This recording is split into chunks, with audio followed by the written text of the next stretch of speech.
bug fixes. They're actually real performance and real feature sets that you guys are introducing. Right, so we made a conscious decision in the strategy very early on that we weren't going to be coming out with new cameras in the high-end line so frequently. So we wanted to protect customers' investments for the long term, so you can quickly recoup your purchase ROI and then just make money on the cameras when you're out shooting. So we made that decision from the get-go, and we've stuck with it. And actually, before NAB, we announced, hey Pete, how are you?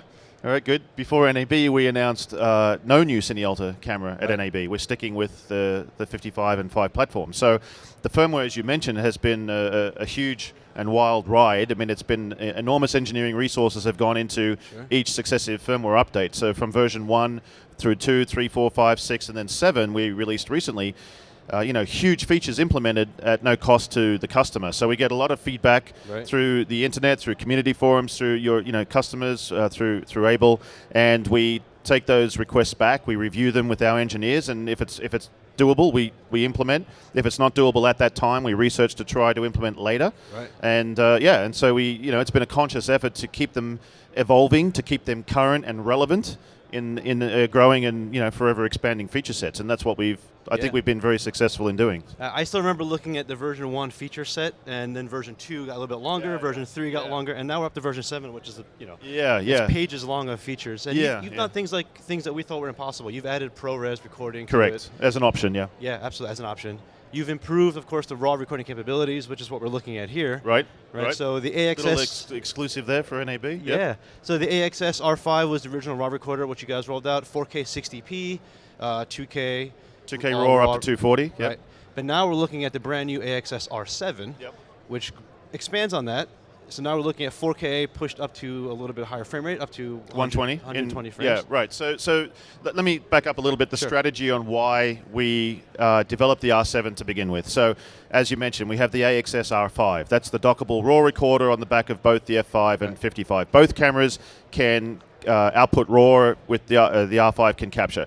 So the R5 could do 2K RAW up to 240 frames per second on both cameras, and on the higher frame rate side up to 60 frames per second in 4K RAW. And so we started to get feedback from customers saying they needed higher frame rates, they needed better build quality, more robust mounting to the camera bodies, they needed better features, more features I should say. They needed 2-card slot recording functionality, and so on and so forth. So we decided to, so what are we going to do? How are we going to expand on the R5? So again, a lot of feedback, a lot of meetings, and we went back to the drawing board on how to re-engineer a RAW recorder, and this is the result, the AXS R7. So its huge claim to fame is 4K RAW recording for the 55 specifically, up to 120 frames per second. And that's full resolution in 4K, no line skipping, as the competitor cameras do, over 60p. That's full resolution 4K RAW from the sensor to the media cards, which we'll talk about here in a minute. Its other claim to fame is up to 30-second cache recording. So that's huge. In 24p, up to 30 seconds, you're recording in the memory of the recorder without committing raw data to the cards. So something spontaneous happens when you're shooting documentaries, wildlife, or whatever. Once you hit record, it then takes that data and writes it to the card after you stop recording. So you don't miss anything. So that's a huge improvement over the R5. And it's still the same workflow that we're all used to, so MXF wrapped, Sony RAW, right? Correct. But you also have a new version of the RAW format, right? So are you looking at a compressed It's not a new version. It's not RAW. So we'll have details about that new codec, that new format in the near future, but it's not RAW. Okay, so that was not RAW. A little bit of a sneak preview, but we want to keep it a little bit under wraps until we get a little bit closer. So more details about that will come. Fair enough. We can't release everything to the wild. Yeah, exactly. You got to save a little bit for a little bit later. Yeah, all right. It's like a magician. He never shows all this. Yeah, you never reveal all your tricks in one run. Right. That's right, exactly. So looking at the R7, of course, immediately first thing you notice is a dual card slot. Correct. Right. So you're able to do relay recording, right? Which has been something that folks are asking for. It's being discussed. Can't comment on that feature in particular at the moment, but obviously you can see two slots here for 2 RAW cards, so AXS A series cards. Right, so the A-series cards are a little bit smaller than the original AXS larger cards that we were used to. Right, so the A-series is the slim, you can hold it, it's the slim cards. Right. So we have the existing blue series of cards, which is 256 gigabyte, 512 gigabyte, and 1 terabyte. In addition to that existing A-series, we're going to introduce new higher speed cards. Right. The original cards are 2.4 gigabits per second.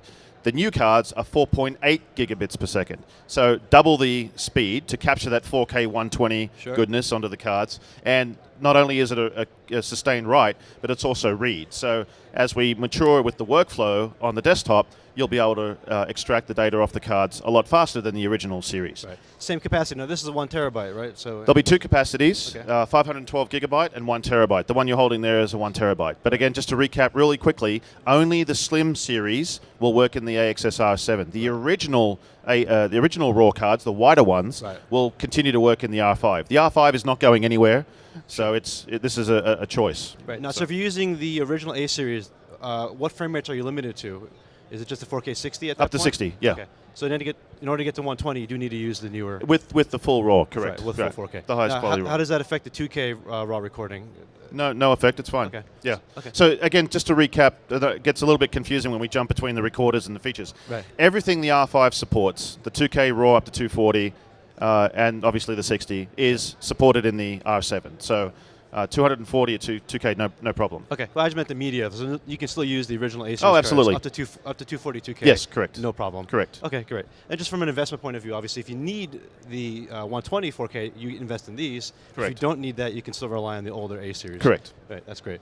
Also other things we're looking at immediately is how this is actually mounted, like you started to suggest. Yeah, exactly. So that was huge. Right, that was a huge request from customers is, can you strengthen the attachment to the camera body? And that's what we've done here with the reinforcement plate. You don't need the plate necessarily if you have other accessories that need to go there. Okay. It still attaches with the same mechanism that we had with the R5. Right. But this significantly reinforces it, obviously. So yes, well, that's great. And that's invaluable too for a lot of our shooters with already existing cheese plates and such, that you don't have to have it. But if you just want the extra security, you just add this little. Yeah, that's right. That's right. So will this be compatible with the what we call the dock kit, but yes. the CBK 55? Yes. Okay. Yes. So fully functional there. Correct. Right. Now spinning it around, you have the sort of the same power inputs and output options. So still the same 4-pin XLR, Hiroshi 4. Yep. This still serves as trigger. Yep. Okay. So nothing's changed there. So that's familiar. Yep. And the cooling system's vastly improved. Okay. So it's radically redesigned in that respect as well. So yeah. So we're really excited about it. Again, very all metal construction. Very sturdy. And it's again a direct result of what customers wanted to further the raw recording capabilities. Right. Which is great, and we really appreciate that. I'm sure the clients appreciate that too, just from being able to build their system, expand on it, never really have that, oh my gosh, I need a new camera. Yep. So that's correct. So I know this is coming out scheduled for summertime. Scheduled. Right. Yep. And with that will come the new firmware, version 8. Correct. Right. Can you speak to version 8 at all? Any sort of sneak peeks that we can... I certainly can, just for you guys, right? All right. So version 8 is the firmware update following version 7. We'll have maybe one minor update to version 7 to take care of a couple of things, and then we'll jump to version 8. So version 8 is needed, obviously, for the control and functionality of the RAW recorder. So that's a primary focus of the version 8 engineering development, is to support the R7. So in addition to that support, we're also implementing what we call Class 480 XAVC. Now, there's different classes of different codecs as the standards dictate. And so we've had Class 300 XAVC since the beginning. Now, what that means in simple terms is 300 megabits per second at 30p. So Class 480 is basically a data rate jump in the picture quality at up to 480 megabits per second at 30p. Now that data rate's going to vary based on your frame rate, but we just use 30p as a benchmark. And so that was a request from customers that are out there shooting in a very visually demanding environments where XAVC is a very high performance, very efficient codec, but they wanted that just little extra punch in the picture quality. So you don't have to use it. The codec performs beautifully as it is, but they just wanted that little bit of extra punch in for certain scenes. You're not going to really be able to tell the difference with a lot of shooting, but in certain scenes you might. So like VFX plates, perhaps, or green screen work. Maybe. But it's already a very clean codec. So we've done a lot of work with the development of the codec, H.264, level 5.2, the very highest level of the 264 specification, and it's a 2-pass variable encoding and so forth. So yeah, no, it's already there very, very efficiently. But again, just that little extra punch is what was requested, and that's what we're implementing in version 8, Class 480. And the good thing about that is that the workflow is already there. So the Adobes and the Resolves can already decode it before we even release it. Oh, wow, so, okay. Yeah, so no... immediate support. Yeah, immediate support in the workflow. So no catching up or waiting for the major vendors to support it, yeah. Right. That's great. Anything else you can tell us about version 8? Or, I mean, that's already pretty exciting. Yeah, I mean, to be honest with you, most of the development work is going into supporting the RAW recorder. Sure. We do continuously get feature requests from customers from all over the place, so we continuously discuss with engineers what can be done, what can't be done, resources, timing, priorities, and so it's never a closed book in that sense. And so we'll see. Let's wait and see. All right, fantastic. Yeah. Now, of course, we also have you've had a lot of footage that you've shot with this. Yes. And we'll be joined momentarily by Jody Eldred. Momentarily, yes. Now, we don't have the footage here, but it is at the Sony booth, and it is in HDR, which is really a huge part of, in my opinion, the visual sort of stimulus of this. The experience of what high dynamic range brings to the table is very significant. It's way beyond what we're used to seeing on TV at home in Rec 709, which is extremely limited, and even in the theaters with DCI P3, which is also very limited, to be honest. And so high dynamic range was a big push from Hollywood to have the manufacturers support and the standards committees implement specifications that the manufacturers could implement into televisions and other display devices like our BVMX 300, where it significantly expanded color gamut of Rec 2020 within that space, and the luminance, pushing way up into, higher into the blacks, much more into the highlights, so the whole picture just explodes off the screen with a lot more visual information, which it's really stunning. So you can see a lot of examples of HDR here at the show, but in the Sony booth, it's quite spectacular with the new TVs, and it's all in 4K. Right, and that's something you really have to see for yourselves. You really need to see it to believe it. We can't show you over a web stream or on a TV remotely. You really need to see it with your own eyes. Yeah, absolutely. And we've always said this too, that although high resolution is nice, at a certain point when you're a certain distance from a television set or a screen, resolution doesn't really mean too much. It depends. Projection is still 2K. There's a lot of debate about that. There's a lot of misinformation about that as well. It really does come down to the quality of the playback source. Of course, compression ratio. Versus internet-based streaming and so forth. So there's a lot of variables to that. The TVs are getting better in displaying that resolution. So there's no question more is better. But in high dynamic range, that's really the major breakthrough in how we can look at visual entertainment. It's really significant. And that to the layperson is the immediate wow factor. It is an immediate wow factor, even for the uneducated consumers that don't know what they're looking at. When we walk into a Best Buy or at Circuit City or any type of stores where there's tons of these TVs on the wall, all in vivid mode, HDR is way beyond vivid mode that consumers have seen before, and it's. The reaction is immediate. The impact is immediate. It's very obvious. And obviously part of that too, we get questions is like, how do I shoot HDR in a camera? You don't shoot HDR in the camera. Right. Camera is already capable of recording all that dynamic range. So the cameras. That's a very good point. So the high-end motion picture cameras have been able to capture an enormous amount of information from the beginning. Like in Sony's case with 16-bit linear RAW, which is far more information, far more gradations than 10-bit or 12-bit RAW. We're capturing all of this information that can be then utilized for HDR later. Now, in addition to that, our color space of S-Gamut 3, which is wider, it's actually the widest of any motion picture camera's color space. S-Gamut 3 is wider than Rec 2020. So Rec 2020 is the new color container that the TVs are implementing for the color experience of high dynamic range. So when you capture with our cameras, not only are you capturing a much larger color space than any other camera, you're also getting in 16-bit RAW. So you have an enormous amount of latitude and range that you can work with in post-production that will give you the cleanest and highest quality high dynamic range content. Right. And I think it lends into, we'll bring Jody up on stage now, right? When Jody Eldred, ladies and gentlemen. Hey. Thank you for joining us. Sorry, there's a microphone behind there. Okay. Yep. So I'll say another thing about high dynamic range is it's really going to sort out cameras and the performance of different codecs and bit depths. As people push their content more into HDR, it's really going to expose what the cameras can really do and what they really can't do. And so that's where the high-end guys like these will really shine as opposed to the other cameras. Sure.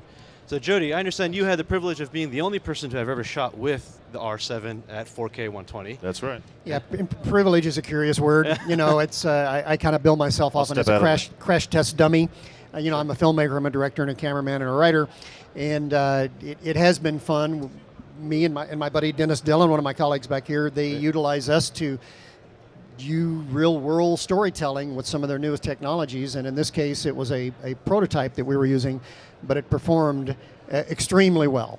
It was a really exciting thing to be able to take a piece of new technology that really is a terrific storytelling tool. To me, it's more of a storytelling tool than it is just new technology. Right. And as I've told many of my friends and colleagues here, I've been shooting for 40 years, and technology comes along and it's like, wow, this is kind of cool. It's not that often that there's a piece of technology that to me is really exciting. Like, this really expands my storytelling ability in a significant way, and this is one of those rare tools that does that. I've been a fan of the F55 since it came out, and I was one of the first testers with it. But this is now a whole new world. Right, so not having to make any compromises when you want to shoot higher frame rates and think, oh, I have to drop down to a lower resolution, being able to keep that full 4K master, if you will. Yeah. Right, that's important. It's huge. Right, and of course, just even HDR, like you're talking, a lot of the stuff you shot was sort of backlit. You're breaking a lot of the rules that we always try to avoid. You know, don't put your subject in front of the bright sun. Yep, and we intentionally did that because I mean, it's any camera can make good pictures, but if you have the right person behind it and the right lighting, it's like, you know, but there's going to be some that are going to be way more capable because of what's inside them and what you're recording on and how you're doing that. And this is one of those instances where we decided, let's see what are the capabilities of this camera, let's see where the limitations are. And there weren't a whole lot of limitations. I know that sounds kind of like hype, but it's like, you know, you don't want to generally shoot straight into the sun. Right. But we made it a point to shoot straight into the sun because we're going to be grading this in high dynamic range. We're going to be showing this on high dynamic range monitors. And the whole point of that is to try to simulate the human experience. Had you been there yourself, this is what you would have experienced. And we were able to achieve that with this. Right. And you just correct exposure. You still have to light. It's not a magic camera. It's not a magic tool. You still have to have some skills. Thank you very much. But you're shooting in RAW, so you have that entire dynamic range. So when you get in there to color grade it, you have that entire dynamic range to play with. So if you want to see more contrast and details in the super bright areas, you can now do that because HDR can show you that. And if you exposed it properly and you shoot it with something like this and you recorded it in RAW, you've got tools that you never had at your disposal before. Right. So as a cinematographer, how has that changed your workflow, your approach to lighting a scene? Do you approach it any differently, or do you? Well, I mean, whenever you shoot something, you have to keep in mind how is this going to be seen ultimately. Is it going to be seen on a mobile device? Is it going to be streamed on the web, seen on computers at home? Is it going to be seen in a motion picture theater? Is it going to be on IMAX? Is it going to be on TV? Is it going to be in 4K? Is it going to be HDR? You have to keep all of those things in mind because when you're grading something or when you're shooting it, if we're shooting news, for example, it's Rec 709, this stuff goes out, there's no color grading, bang, it's out there. You better shoot it right. But if I'm doing a picture or episodic TV or a commercial or something where I know we're going to do color grading on it, I need to know how is this going to be seen. And that's going to be a big question for the very near future because HDR is becoming really popular and all the new TVs are going to be HDR. Before long, everything will be.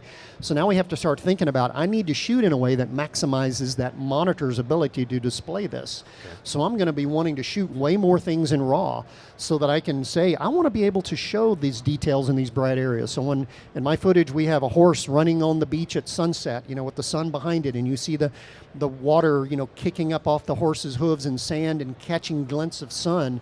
Well, if you're standing there in person and you're looking at that, you will see that. There will be bright droplets of water that the sun is reflecting off of. And we can now duplicate that same thing in post and high dynamic range grading to where you do see that same brightness, and it makes it feel like you're there. I mean, it makes you look at it and you want to squint. You know, it's not as bright as being outdoors. Of course it isn't, but it gives you that feeling like it is. There's some footage we have of a fire performer breathing fire right into the camera. And many times, several of us reported while we were standing there watching this in HDR, we looked at each other and goes, did you feel that? Yeah, because it felt like heat. You felt like you were there. Because the whole point of HDR is to get you closer to reality through the window of technology. So when the fire scene is a classic example, when the fire breather did, you know, exhale the flames, the brain is like, oh my God, that's you know, I think I'm gonna feel the heat from that. Because it's so much brighter than what we're used to seeing before. Right. And you know, as you mentioned before about lighting can be a big deal because everything becomes a lot more pronounced. We're showing Katy Perry footage in the booth where they're going crazy with lighting on stage, and then that's a different type of grade than what you would do to something like this, with fire, which could be then completely different to what you would do outside during the day. So it's a very important point to make that high dynamic range doesn't mean you just crank everything up to 1,000 nits. That's right. It's a creative process. So you view a scene in the grading suite, and this particular scene may not warrant so much of a push in color or luminance. You may want to keep it more subtle, whereas the next scene could be a lot more. So it's a scene by scene creative decision. Yep. And that's what we were doing when we were grading Jody's content, was that each type of scene would have a different result in the grade based on what we wanted to get out of it, what we wanted to express out of it. So and we shot it in the same way, keeping that in mind too. Like, not everything was into the sun. Right. There were plenty of things we shot very obliquely, or some things that were like, well, let's see the rich color in this and not have to worry about such super crazy high dynamic range and super high contrast here, because the scene doesn't call for it. Yeah. So, and that's how real life is. We're not always like stare into the sun and see what detail I can see the side of it. That's not really much real life. Right. But when you are in that situation, HDR, when you're recording in RAW, can simulate that much more than anything else we could have ever done in the past.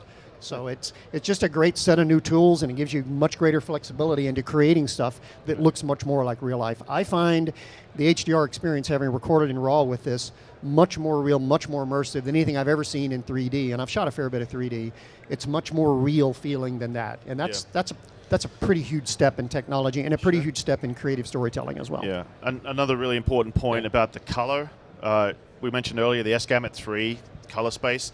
The triangular axis of S-Gamut 3 in the color spectrum is exactly aligned with Rec 2020, Rec 2020 being smaller. Right. So when a color space is directly aligned with another color space, you can transform from the bigger one to the smaller one very easily. So the point there is that when you're shooting with the S-Gamut 3, you can map to 2020 in post without any further adjustments in the grade. You're pretty much there. Right. So because Rec 20 is such a huge color space, you've got a lot of flexibility and leverage with that. So that's not the case with Rec 709 or DCI P3, where the axis is actually off S-Gamut 3. That's why we have S-Gamut 3.Cine, which is the smaller color space, which is aligned with Rec 709 and DCI P3 for easy transform between them. And correct me if I'm wrong on this, Peter, but when we were shooting, we had a monitor there, and we were able to switch between looking at the S-Log version of it and looking at the kind of Rec 709 LUT on there to give you some rough idea of how it was going to be.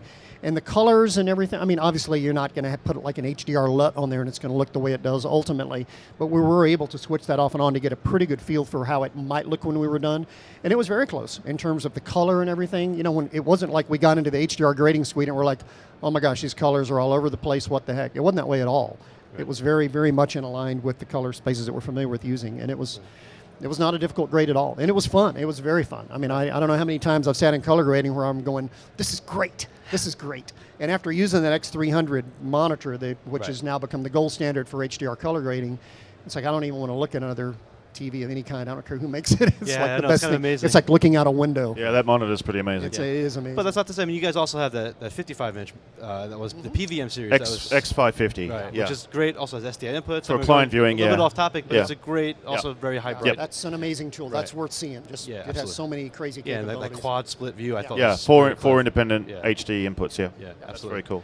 So, I mean, definitely we encourage everyone who hasn't seen the footage to please go check out the HDR content at the Sony booth. For those watching online, unfortunately, unless you have an X300, which you should go buy. You should. Every home should have one. There you go. So on your keyboard, just swipe the credit card. It works. And it gets delivered the next day. But I really want to thank Jody and Peter for joining us today. This has been fantastic fun. The folks here, if you want to ask any questions, we'll stay tuned. We'll stay around for a little bit. But thank you so much. Stay tuned for more. Thank you. Thanks.